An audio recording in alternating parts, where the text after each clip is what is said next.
Olá, pessoal, sejam todas bem-vindas, bem-vindos a essa aula. Essa é a terceira aula que eu estou gravando aqui no YouTube sobre a teoria das molduras relacionais.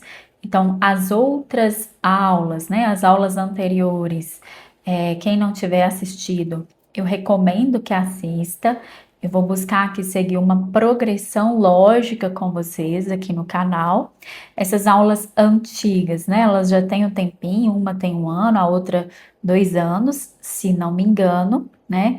Mas esse projeto, né, de divulgação do conhecimento, de tornar a RFT mais popular, mais conhecida aí pelos psicólogos ou pelas pessoas interessadas, é algo muito importante para mim. Então, eu estou retomando agora com um propósito de conseguir postar pelo menos uma aula a cada 15 dias. Não sei se vou conseguir nessa frequência, mas vou dar o meu máximo para conseguir postar nessa frequência. Então, esse ano, né, eu estarei mais ativa com as aulas aqui no canal. Então, me apresentando bem brevemente para vocês, para que a gente já entre no tema da aula, né? O meu nome é Luana, eu sou psicóloga clínica, sou supervisora, né? Sou formada pela UFMG, estou ingressando agora no doutorado, né? Onde eu pesquiso temas relacionados aí à RFT. Iniciei o meu mestrado em 2020, então foi quando eu comecei de fato uma grande imersão nesse tema. Ainda considero que tenho muito que aprender, né? Espero aí continuar aprendendo. Eu também sou especialista em terapia de aceitação e compromisso pelo Seconte, né? Que é uma instituição aí muito legal, tem professores também muito importantes, muito influentes na área, né? Especialista também em análise comportamental clínica pelo IBAC, que é também uma instituição aí de grande relevância, né? No Brasil aí para os psicólogos, analistas do comportamento. Eu não quero ficar assim delongando muito nessa apresentação, mas considerei importante para essa retomada aqui do canal. E nesta aula eu vou rever com vocês os conceitos básicos, né? A base da RFT, para que a gente siga aqui numa sequência lógica. Então, alguns pontos, né? Eu vou retomar das aulas anteriores, trazendo também algumas diferenças, né? Para que vocês conheçam bem o que é a RFT, para que vocês entendam a unidade básica de análise da RFT, que é o RRAA. Então, antes de entrar, né, exatamente aí na teoria, eu quero contar para vocês uma história, né, de um dia em que eu fui passear com o meu cachorrinho na Lagoa da Pampulha, aqui em Belo Horizonte, né, que é onde eu vivo. E assim, nesse dia, estava um dia muito legal, assim, uma temperatura muito agradável, sabe? Aquele ventinho bom no rosto, a paisagem da lagoa, né? Para quem conhece, é muito bonita, né? E eu estava caminhando feliz, o Biluzinho, que é o meu cachorrinho, caminhando também feliz, balançando o rabinho, né? E aí eu comecei a ter alguns pensamentos. Eu comecei a pensar o seguinte: poxa, essa lagoa é tão bonita, mas ela é tão poluída. A administração pública deveria cuidar melhor dessa lagoa. E comecei a pensar, nossa, tem lugares aqui na lagoa em que há um mau cheiro muito grande, né? A região que eu estava caminhando ali especificamente não estava com mau cheiro, mas eu comecei a ter estes pensamentos. E aí, quando eu comecei a ter esses pensamentos, eu comecei a ficar triste, comecei a ficar ansiosa, com raiva dessa situação, né? E perdi o contato imediato ali com a experiência, como ela estava se mostrando para mim ali no momento presente, né? De repente eu já estava ali no mundo das ideias, no mundo dos pensamentos, no mundo da linguagem, no mundo da minha cabeça. Diferente do Biluzinho que estava lá feliz. Ele não tem os processos de linguagem, então ele estava lá de boa, né? de boa na lagoa, assim, curtindo o passeio. Mas eu me dei conta desse processo, né? Como se diz na arte, eu me dei conta que eu estava fusionada nesses pensamentos. Então, naquele momento eu consegui desgrudar, né? Eu consegui realizar esse processo de desfusão e voltar novamente a aproveitar o passeio. E eu estou contando essa história para vocês para trazer uma reflexão, né, muito importante, né, e que está muito presente no desenvolvimento conceitual da RFT. A RFT vai trazer para gente que nós nascemos mergulhados na linguagem, né, que a nossa relação com o mundo ela é mediada pela linguagem. Então, a gente não se relaciona com o mundo pelas coisas como elas são em si, e sim através do significado que a gente dá para essas coisas, né? E muitas vezes estes significados podem nos fazer sofrer, né? Então a RFT vai trazer para gente que o sofrimento não é algo que não é natural, não é uma anomalia, né? Pelo contrário, o sofrimento é algo inerente à nossa linguagem. Por isso que eu trouxe essa frase aqui, né? Penso, logo sofro. Parafraseando aí, né, o Descartes, né, com aquela frase famosa, penso, logo existo. Aqui pra gente, a gente vai constatando que na medida em que a gente pensa, na medida em que a gente faz os nossos processos de RRAA, a gente sofre. E, bom, seguindo então, vamos entender a unidade básica de análise da RFT que nos ajuda a entender esse processo de linguagem e o sofrimento inerente à própria linguagem, né? A RFT vai trazer para gente uma unidade básica de análise que a gente chama de responder relacional arbitrariamente aplicável, né? Que a gente resume em RRAA, com esse acrônimo, né? E este comportamento, né?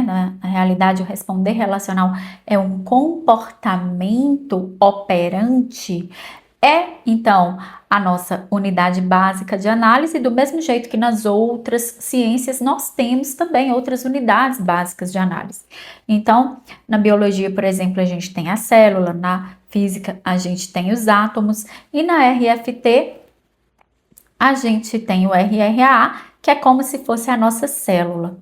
Mas veja bem, eu estou fazendo aqui uma metáfora, né, uma analogia, do mesmo jeito que na biologia a gente tem a célula, na RFT a gente tem o RRAA, mas com isso eu não quero dizer que o RRAA é uma estrutura física, né? O RRA, na verdade, é um fenômeno em movimento, é uma resposta, é um comportamento que ocorre em um contexto.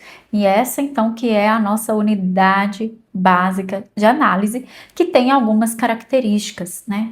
A primeira característica importante aqui do RRA é a nossa capacidade de relacionar, ou seja, a nossa capacidade de combinar estímulos, de relacionar um estímulo ou um evento com o outro.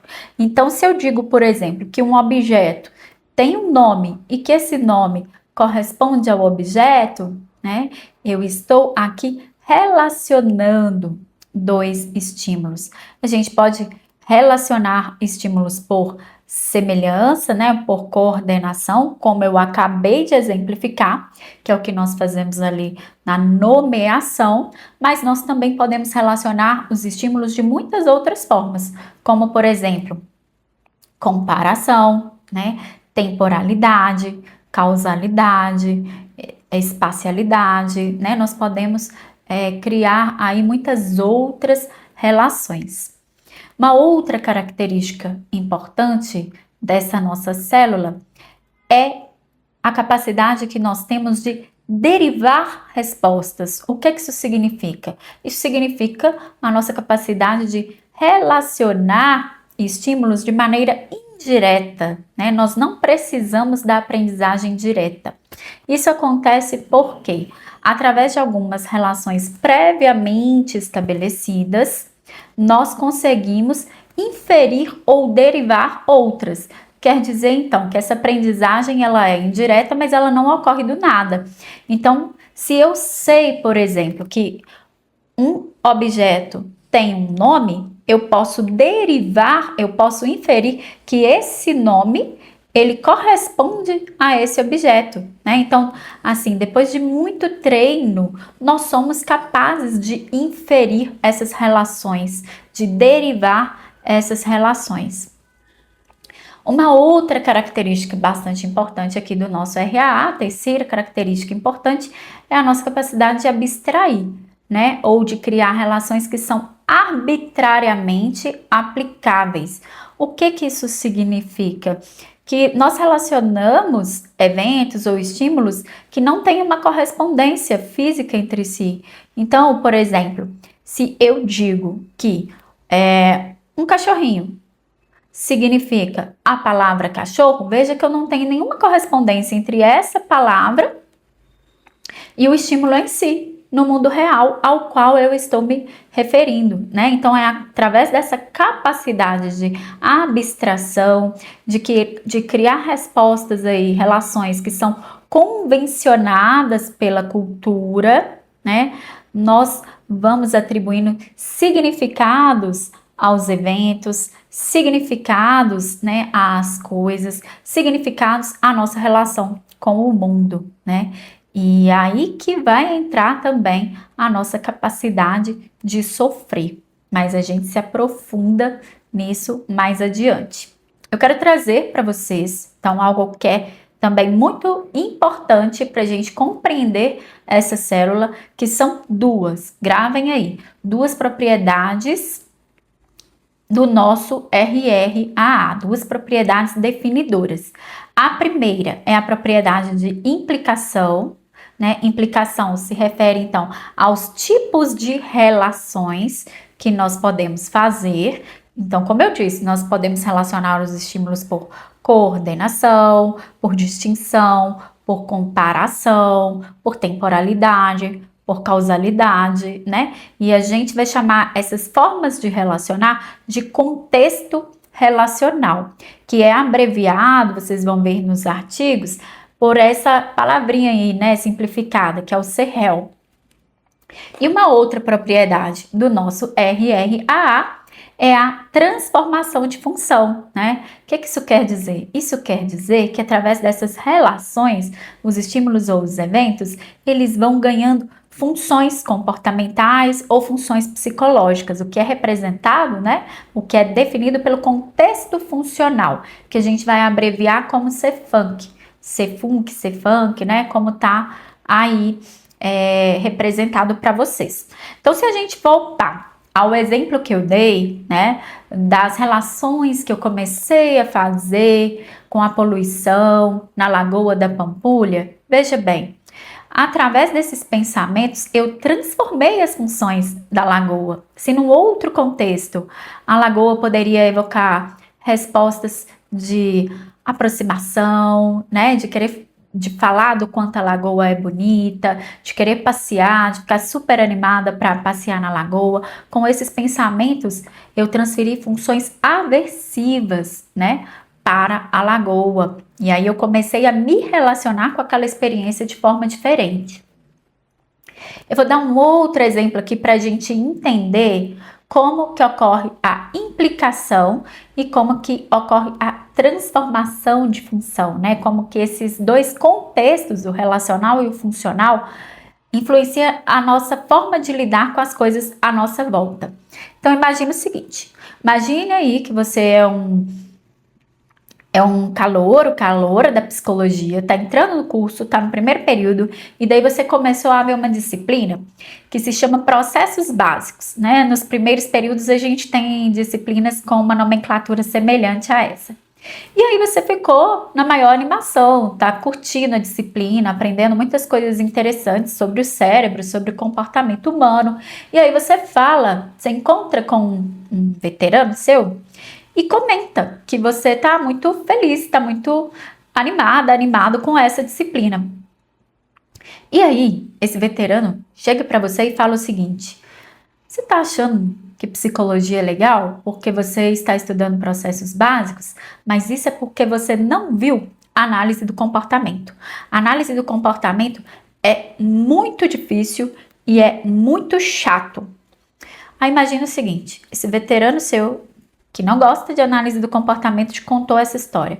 Antes mesmo, então, de entrar em contato com a análise do comportamento, você vai transferir, através desta relação, funções aversivas para a disciplina de análise do comportamento. Então, essa disciplina ela vai ter suas funções transformadas pela relação que você fez através do seu veterano, né? Através do comportamento verbal. Então, você vai relacionar que análise do comportamento é pior que processos básicos, e daí você pode começar a ter ansiedade com essa disciplina antes mesmo de entrar em contato com ela. E aí, por derivação, você vai também relacionar que processos básicos é melhor que análise do comportamento. Você vai fazer a relação na ordem inversa. Então, quando a gente está falando aqui desse contexto relacional, né, da forma como a gente está relacionando os estímulos, a gente está falando de relações que estão implicadas, que são melhor que e pior que, e nós também estamos falando da transformação de funções, né? A análise do comportamento já teve suas funções aí transformadas antes mesmo de você entrar em contato com essa experiência. Aí você tá aí, conversa com outro veterano, e aí esse veterano que já tá lá mais pro final do curso, ele vai falar assim: nossa, vocês estão falando aí de análise do comportamento, de processos básicos, mas vocês não viram ainda uma disciplina que se chama RFT.